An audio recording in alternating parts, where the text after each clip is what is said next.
Hey everybody, David here. Yes, I'm still alive. My surgery was scheduled for the day after Memorial Day, and again it got delayed because of the insurance. I couldn't really say anything because the doctor threw me in the hospital. Well, not literally threw me in the hospital, but he admitted me into the hospital.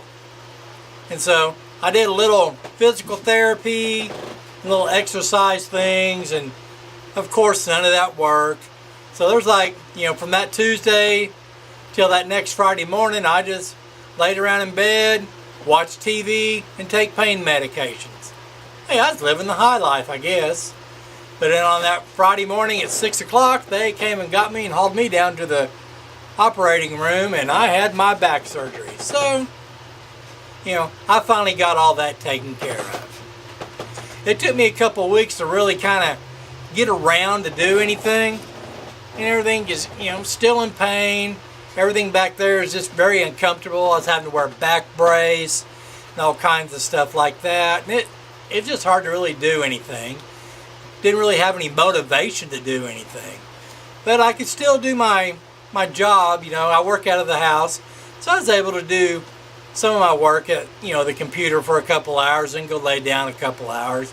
But I wasn't able to get outside of my house to do any kind of work or anything. I was able to finally mow my lawn here, probably about 3 weeks ago, and didn't really have any rain, but we've had some rain here this last week and a half, and my grass has grown. So you know what? I'm gonna go mow my lawn real quick before it gets any hotter outside. I'll be right back.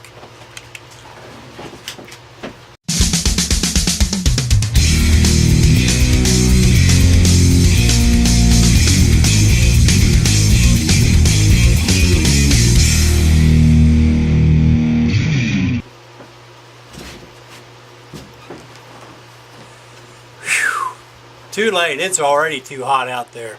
I don't know if you can see in that video, but I had to stop and put a towel on the seat. It was just so hot.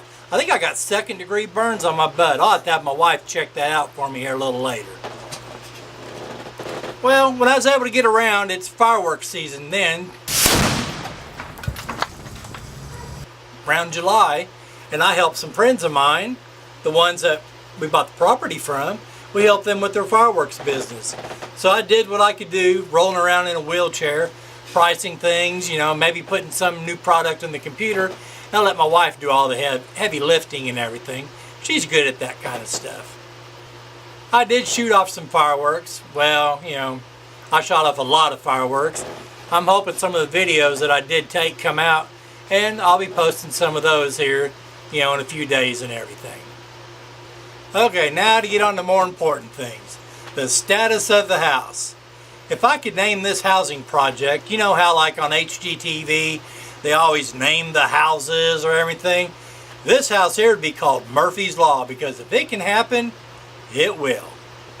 In the last update, I showed you the perk test for the septic system. That's supposed to take right around 5-6 weeks to get taken care of and approved. Well, it was up to 7 weeks, so I made a call.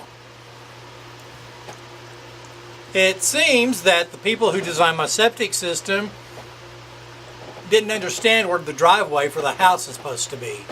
They had it way on the other side of the house, and so I had to show them, hey, no, this here is where the driveway is going to be. It's going to come out of the garage and go this way.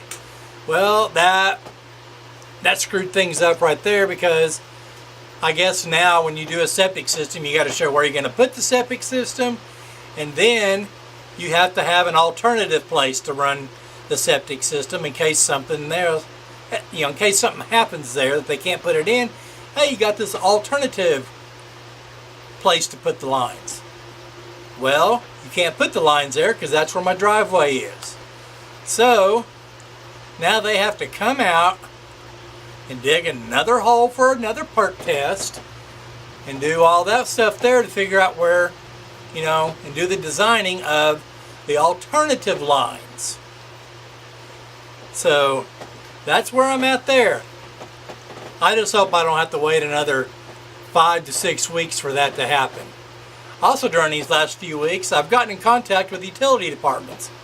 Once the actual footing gets dug and poured, the electric company will come out and run the line to the property and to a transformer and hook me up temporary electricity so the builders and everybody can have electricity, you know, to build the house. Once the house is pretty much done, the gas company will come out and they'll run the line and they'll hook it up to the house. I don't know why they have to wait till the house is done. I wished I knew where they were going to run the line, because that might cause a problem with the septic, but they can deal with that when they get out there. And then I had to go to a neighboring town, because this is a rural area, and I had to go in there and let them know, hey, I'm building a house, I need to have a water meter put in, the line or whatever they do. So I had to pay them their huge deposit. Everything else was pretty much free or very low in cost, but the water people want a lot of money. So, you know, it took them about 2 weeks to get out there, and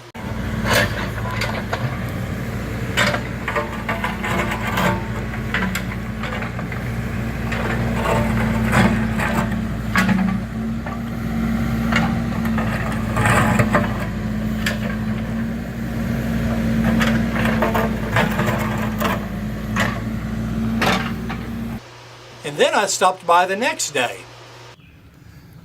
Well, it looks like they have now got it completed. Earlier they had dug the hole, as you've seen,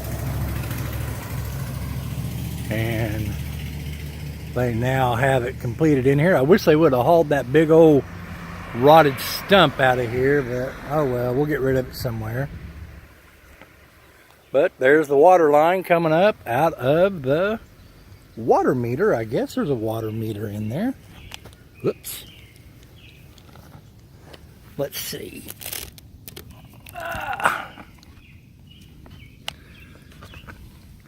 Yep, there's where my water meter goes. So now once I get my permit for the septic, which is taking forever to come in, once I get that, I will be able to go apply for my building permit, and I can start building my shop and my house all the way over there. And as you can see, they had the meter box installed and ready to put the water meter in. All we got to do now is dig this long ditch to run the water line in, and we can just run it to a temporary hydrant for right now. They won't let us hook it up to where the house would be, but we really got to have a hydrant for, you know, when the concrete trucks come and everything, you know, if they need to wash anything on their trucks. So we got to have water on site anyways, you know, just to do things. So right now we're still doing the same we was doing 3-4 months ago. It's a waiting game. I don't know what else to tell you. I'm hoping that the septic tank thing will get cleared up really fast, because once that does, we can get the building permits, we can start digging footings, we can start pouring footings, we can get the, you know, at least hopefully get this going on. I guess the only bright side of this is, you know, summer will be coming to an end in about a month, so it will be cooler temperatures. So I know that will help out a lot with the people doing the actual building on the house and the shop. Well, thanks for watching this update. I know nothing's new here and everything, but, you know, if you want to be informed, you know, on more updates and everything, you know, be sure to like this video, subscribe to the channel, and you can hit that little bell down there, and that'll give you notifications, and you'll get a notification on your cell phone or in your email whenever I do upload a new video. Well, everybody, thanks for watching.